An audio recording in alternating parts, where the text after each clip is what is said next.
আসসালামু আলাইকুম, আমি সবাইকে স্বাগত জানাচ্ছি আমার ইউটিউব চ্যানেল। যদি ভালো লাগে সাবস্ক্রাইব, আর যদি ভালো না লাগে দেখতে থাকুন। দেখতে দেখতে ভালো লাগা ভালোবাসা হয়ে যাবে ইনশাল্লাহ। সামনের দিকে একটু ভালো করে তাকিয়ে দেখুন, আল্লাহ পাকের নীলা খেলা। পানির নিচ থেকে কি ভেসে উঠছে জানি না দর্শক, আপনারা আগে পরে এরকম দৃশ্য দেখেছেন কিনা। আল্লাহ পাক চাইলে কি না করতে পারে। আমি তো দেখে পুরো অবাক, এটাও কি সম্ভব? পানির নিচ থেকে পুরো জমিন ভেসে ওঠা। সুবহানাল্লাহ, আল্লাহু আকবার। একেই বলে আল্লাহ পাকের কারিশমা।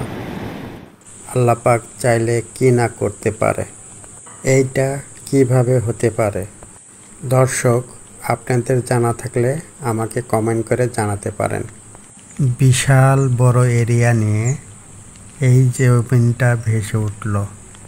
সামনে আরও জমিন ভেসে উঠছে, দেখুন ভালো করে দর্শক। আমার নিজের চোখকে আমি বিশ্বাস করাতে পারছি না। আল্লাহু আকবার, আল্লাহু আকবার,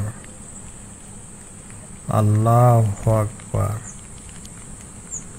আল্লাহু আকবার, আল্লাহু আকবার। একেই বলে আল্লাহ পাকের নীলা খেলা। এটা আমার জীবনের প্রথম ঘটনা।